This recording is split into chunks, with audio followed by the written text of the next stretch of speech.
आम्ही रखुमाईचा पती तिने झाली अवघे काम निवारला भवभ्रम परद्रविण परनारी झाली विषाची परी तिने झाली अवघे काम निवारला भवभ्रम तुका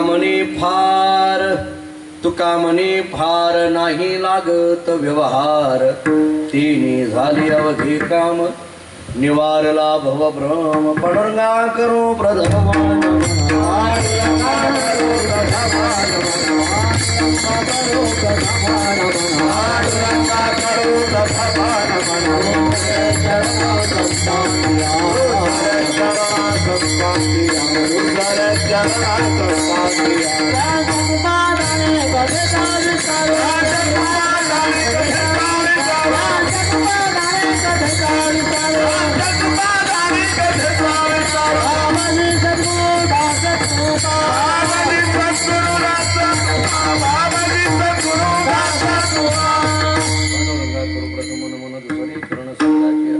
त्यांच्या कृपादाने कधीचा विस्तारू बाबाजी सद्गुरुदास तुका मस्तक हे पायावरी या वारकरी संताची जीनी पंढरी सारिखाची आपला धामणगाव केला वैकुंठाधिपती श्री विठ्ठल सखा स्वैरा जोडला जो का भक्त विरक्त भूतळवटी विख्यात हा बोधला त्या श्री संत सद्गुरु मानकोज चरणी साष्टांग मी घातला विढाला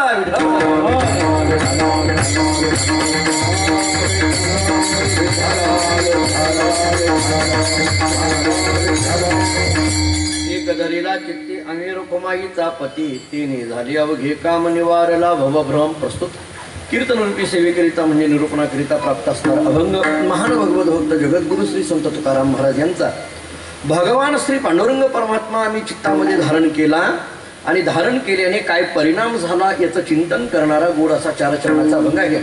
या अभंगातून जगद्गुरु श्री संत तुकाराम महाराज सांगतात एक धरीला चित्ती आम्ही रखुमाईचा पती। थोडं तत्वज्ञानाच्या दृष्टीने विचार करायचा झाला तर अभंगाचं पहिलं चरण ही भक्तीची भूमिका व्यक्त करणार आहे, अभंगाचं दुसरं चरण ही ज्ञानाची भूमिका व्यक्त करणार आहे, अभंगाचं तिसरं चरण ही वैराग्याची भूमिका व्यक्त करणार आहे आणि अभंगाचं चौथं चरण ही कर्माची भूमिका व्यक्त करणार आहे। विठ्ठला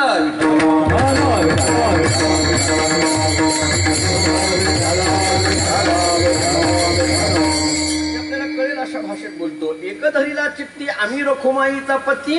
रखुमाईचा पती म्हटलं की भक्ती आली, तेने झाली अवघे काम निवारीला भवभ्रम। भवभ्रम म्हटलं की ज्ञान आलं, परद्रव्य परनारी झाली विषाची परी। विषाची परी म्हटलं की वैराग्य आलं आणि तुका म्हणे फार नाही लागत व्यवहार। व्यवहार म्हटलं की कर्म आलं। विठ्ठला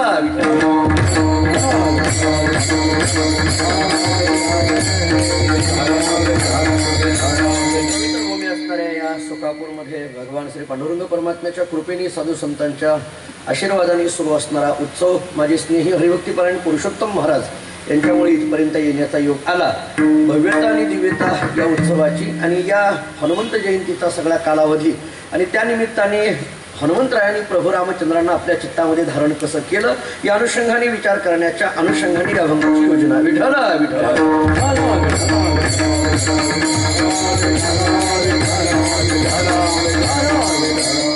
तत्वाचा विचार आपल्याकडे सातत्याने केला जातो। एक कर्माचा विचार आहे, दुसरा ज्ञानाचा विचार आहे आणि तिसरा भक्तीचा विचार आहे। आपल्याला ज्ञानेश्वरीच्या भाषेत बोलायचं झालं तर ज्ञानेश्वरीचा तिसरा अध्याय वाचला की कर्मशास्त्र कळून जातं, ज्ञानेश्वरीचा 9वा अध्याय वाचला की ज्ञानशास्त्र कळून जातं आणि ज्ञानेश्वरीचा 12वा अध्याय वाचला की भक्तिशास्त्र काय आहे हे कळून जातं। म्हणजे कर्म ज्ञान आणि भक्ती या तीनही तत्वाचा समन्वय आपल्याला ज्ञानेश्वरीमध्ये केलेला दिसून येतो।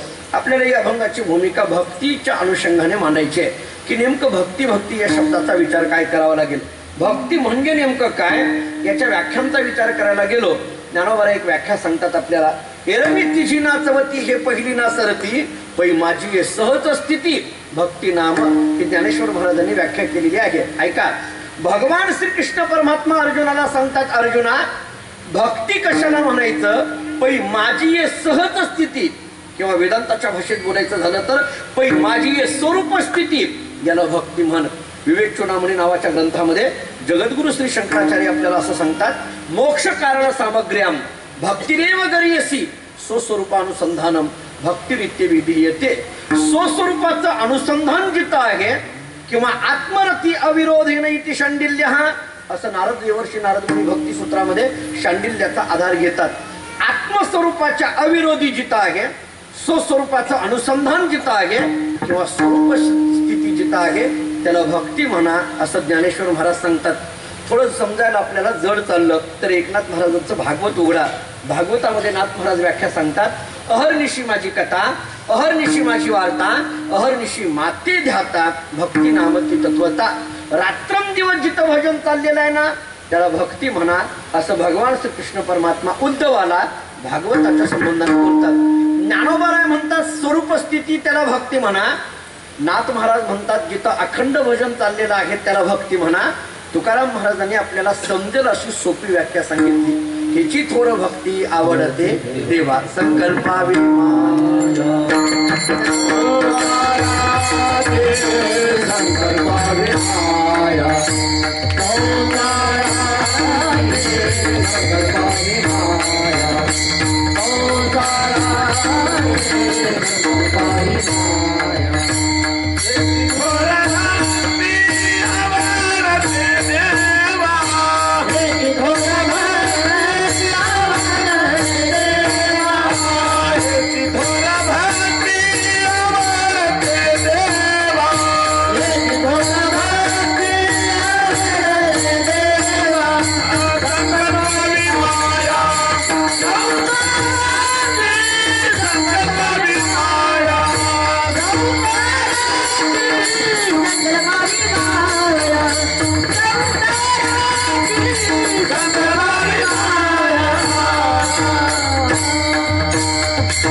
ह्याची थोर भक्ती आवडते देवा, ही तुकाराम महाराजांनी व्याख्या आपल्याला सांगितली.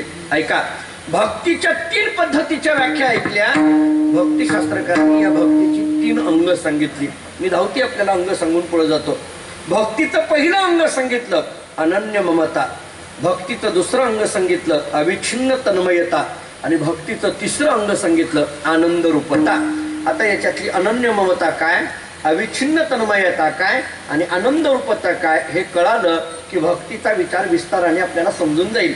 अनन्य ममता या शब्दाचा अर्थ काय, देवर्षी नारद मुनी भक्ती सूत्रामध्ये सूत्र सांगतात, अन्याश्रयाणाम त्यागो अनन्यता. अन्य स्त्रियांचा त्याग जिथं केला जातो त्याला अनन्यता म्हणा, असं अनन्य ममता या शब्दाच्या संबंधाने बोललं जातं. मी आपल्याला त्याच्यातला थोडासा तत्वज्ञानाच्या दृष्टीने करतो. अन्य स्त्रियांचा त्याग झाल्यानंतर अनन्यता म्हणायची का अनन्यता आल्यानंतर अन्य स्त्रियांचा त्याग म्हणायचा? याच्याकरता ज्ञानेश्वर महाराजांची ओवी ऐका. तै शरीर भाव नासती इंद्रिय विषय विसरती जय सोहम भाव प्रतिती प्रगट होय. समजा ही ओवी नाही लक्षात आली, तुमच्या ऐकण्याचं तुकोबऱ्यांचं प्रमाण देतो. विषयी विसर पडिला निशेष अंगी ब्रह्मरस ठसावला, अंगी ब्रह्मरस ठसावला विषयी विसर पडिला निशेष. जय सोहम भाव प्रतिती प्रगट होय तरी शरीर भाव नासती इंद्रिय विषय विसरती. अन्य स्त्रियांचा त्याग पण कधी अनन्यता झाल्यानंतर अन्य स्त्रियांचा त्याग. या अनन्यतेबद्दल बोलत असताना तुकोबराया सांगतात, आम्हा विठ्ठल एक देव येर अवघेची वाव, याला अनन्यता असं म्हटलं जातं. मी रामायणाचा दाखला देतो म्हणजे आपल्याला कळेल की अनन्यता म्हणजे नेमकी काय असते. आपल्याला माहित आहे, राम रावणाचं युद्ध सुरू झालं आणि युद्धामध्ये एक चांगले शूरवीर योद्धे रावणाकडले एक मारले गेले.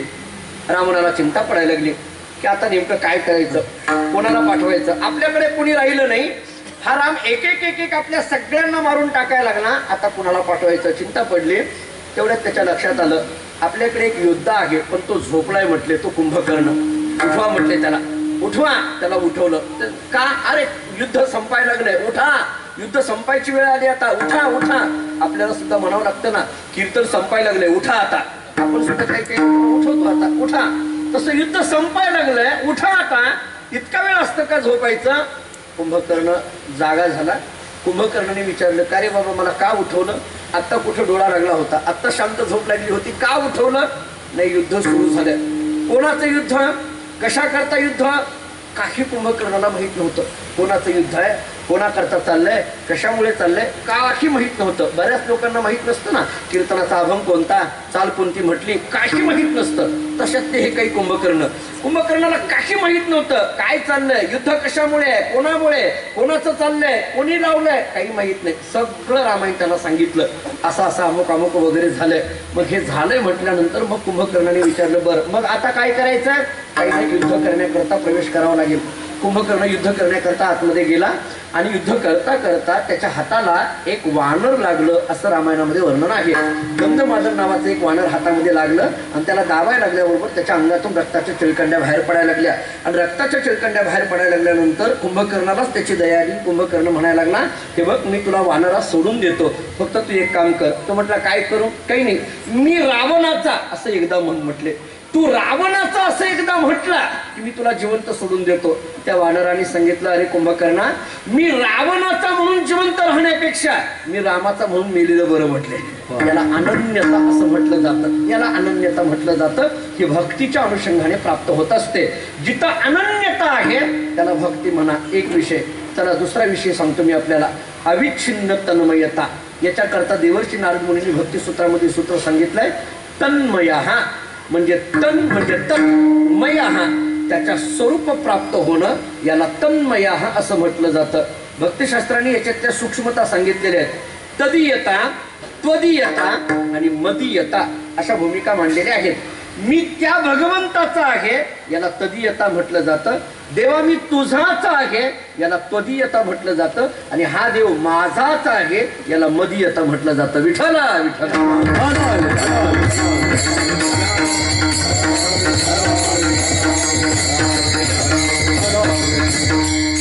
अनन्य ममता, अविच्छिन्न तन्मयता. अविच्छिन्न तन्मयता, त्याच्याशिवाय दुसरं काही माहित नाही, त्याला अविच्छिन्न तन्मयता म्हटलं जातं. आणि तिसरा मुद्दा सांगितलाय, आनंद रूपता. आपण नेहमीप्रमाणे सांगतो, आनंदाची डोही आनंद तरंग, आनंदाची अंग आनंदाची किंवा नाही या आनंदाशी जोडा, असा जो आनंद सांगितला जातो. नाथ महाराज आपल्याला सांगतात, अवघेची त्रैलोक्य आनंदाची आता चरणी जगन्नाथा. ब्रह्मसूत्र नावाचा ग्रंथ आपल्याला सांगतो, आनंदमयोभ्यासात ही भूमिका जिथं तयार होते ना, त्याला भक्ती म्हणा. भक्ती शब्दाची व्याख्या आणि भक्तीची 3 अंग मी आपल्या समोर मांडली. या भक्तीच्या जोरावर, या भक्तीच्या सामर्थ्यावर निर्गुण असलेला परमात्मा आम्ही आमच्या चित्तामध्ये सगुणाच्या रूपाने धारण केला. निर्गुण असलेला परमात्मा, खरं तर अद्वय असलेला परमात्मा, तुकाराम महाराजांचं एक धावतं प्रमाण देतो आपल्याला, अद्वयाची द्वय झाल्याची कारण धरिले नारायणे भक्ती सुख. अद्वय असलेला परमात्मा, निर्गुण असलेला परमात्मा तो सगुणामध्ये आला. तुकाराम महाराज सांगतात, असा सगुणामध्ये असलेला जो परमात्मा आहे ना, तोच आम्ही आमच्या चित्तामध्ये धारण केला. अभंगाचं पहिलं चरण. एक धरणाचे एक धरणाचे एक धरणाचे एक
पती. तुकाराम महाराजांची भाषा कशी आहे पहा. अभंगातल्या पहिल्या चरणातला पहिला शब्द आहे एक. हा एक शब्द संख्यात्मक भूमिकेतून घ्यायचा का स्वरूपात्मक भूमिकेतून घ्यायचा असा स्वतंत्र विचार याच्याबद्दल मांडलेला जातो. एक असलेला परमात्मा एकमेव अद्वितीयम ब्रह्म असं आपल्याला श्रुती माता सांगते, किंवा एकतत्व नाम हरी म्हणा असं ज्ञानोबा आपल्याला हरिपटामध्ये सांगतात. एक असलेला परमात्मा तो आम्ही चित्तामध्ये धारण केला. महाभारतामध्ये एक श्लोक आहे, अत्यंत प्रसिद्ध श्लोक आहे. महाभारतकार आपल्याला असं सांगतात, एकोपी कृष्णश्च कृत प्रणामी दशाश्वमेधा वभृतेन तुल्यः दशाश्वमेधी पुनरेति जन्म कृष्ण प्रणामी न पुनर्भवाय. महाभारत आपल्याला असं सांगितलं जातं. ऐका, एकोपी कृष्णश्च कृत प्रणामी, एक असलेला भगवान श्रीकृष्ण परमात्मा त्याला आपण नमस्कार केला, काय होईल? महाभारतकार सांगतात, दशाश्वमेधा वभृतेन तुल्यः, 10 अश्वमेध यज्ञ केल्याचं पुण्य आपल्याला प्राप्त होतं. मी 10 अश्वमेध यज्ञ केल्याचं म्हणतोय, एक यज्ञ नव्हे. 10 अश्वमेध यज्ञ केल्याचं पुण्य आपल्याला एका भगवंताला नमस्कार करण्याने प्राप्त होतं. पुन्हा महाभारतकारांना प्रश्न केला, किती जरी पुण्य प्राप्त झालं तरी विशिष्ट कालावधीनंतर पुण्याची पावटी सरे, सवेची इंद्रपणाची उटी उतरे मग येऊ लागती माघारे मृत्यू. लोकात ज्ञानोबा बोलतात ना, 10 अश्वमेध यज्ञ केल्याचं पुण्य जरी प्राप्त झालं तरी कालांतराने पुन्हा खाली यावं लागणार आहे ना.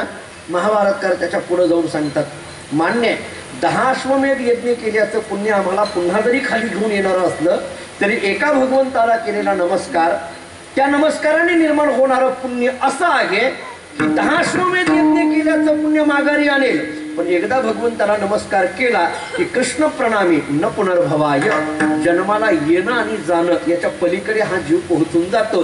तुकाराम महाराजांच्या भाषेत बोलू का, तुका म्हणे नव्हे परते तुझ्या दर्शने मागो विठाला.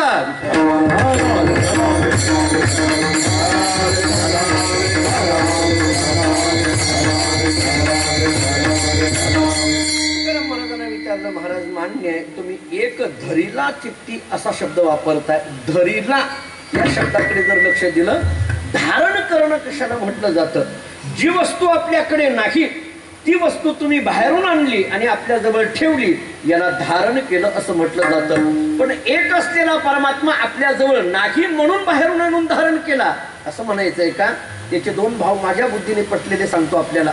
ऐका, एक भाव मला असा वाटतो की परमात्मा चित्तामध्ये नाही असं नाही, तो पूर्वीचाच आहे, फक्त आतापर्यंत त्याची ओळख नव्हती. महाराजांचं प्रमाण देतो, जुनाट जुगादीचे नाणे बहुता काळाचे ठेवणे लोपले होते पारिकपणे ठावतळणे चुकविला.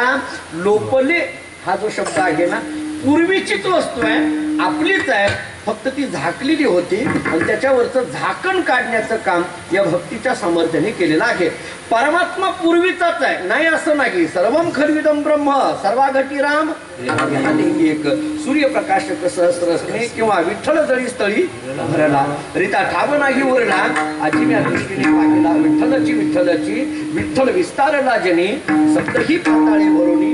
विठ्ठल व्यापक त्रिभुवनी विठ्ठल मुनी मानसी असं जर आपल्याला तुकोबाराय बोलत असतील, किंवा जे जे भेटे भूत ते म्हणजे भगवंत ज्ञानोबा आपल्याला जर असं सांगत असतील, परमात्मा व्यापक अनुषंगाने तो सगळीकडे पूर्वीचाच आहे, फक्त आतापर्यंत त्याची जाणीव नव्हती. या भक्तीच्या जोराने त्याच्या ठिकाणी असलेलं जे अज्ञानाचं आवरण आहे ते बाजूला काढलं आणि मुळत असलेला चित्तामध्ये परमात्मा त्याची जाणीव झाली. याला एक धरीला चित्ती असा वेदांताच्या दृष्टीने एक अर्थ लावता येण्यासारखा आहे. त्याला दुसरा अर्थ मी सांगतो आपल्याला. तुकाराम महाराजांना विचारलं, महाराज तुम्ही चित्तामध्ये धारण केला असं म्हणता, परंतु धारण ज्याला केलेलं आहे त्याला अगोदर पाहावं लागेल ना, पाहिल्याशिवाय धारण करता येतो का? महाराजांचं प्रमाण आहे, देखिला डोळा बैसला मनी. देखिला डोळा हे अगोदर महत्वाचं आहे, मग बैसला मनी. का अगोदर बैसला मनी मग देखिला डोळा असं नाहीये. अगोदर देखिला डोळा आणि मग बैसला मनी आहे ना, म्हणजे अगोदर आपल्याला डोळ्याने पाहावा लागेल, परमात्मा पाहावा लागेल. पाहिलेला परमात्मा मग मनामध्ये बसल्यानंतर मग म्हणता येईल एक धरीला चित्ती वगैरे वगैरे, पण त्याच्याकरता अगोदर पाहावं लागेल. आता तो पाहायचा झाला तर त्याला पाहण्याकरता काय करावं लागेल, कोणती दृष्टी वापरावं लागेल? सामान्य दृष्टीने परमात्मा रूपाने कळत नाही. परमात्मा पाहणं असं असतं महाराज. देव पाहावया गेलो येथे देवाची होवणी ठेलो. माणसं मंदिरातून बाहेर येतात, आल्यानंतर त्या माणसांना जर विचारलं कुठे गेला होता, देवदर्शन करायला गेलो होतो, कसं काय वाटलं, देवदर्शन घेतलं कसं काय वाटलं. तो माणूस म्हणतो काही म्हणा पण मूर्ती चांगली आहे. बरं, देव चांगला कुणीच म्हणत नाही, मूर्ती चांगली आहे. माणसाची दृष्टी ही मूर्तीवर आहे आणि संतांची दृष्टी ही देवत्वावर आहे. विठाला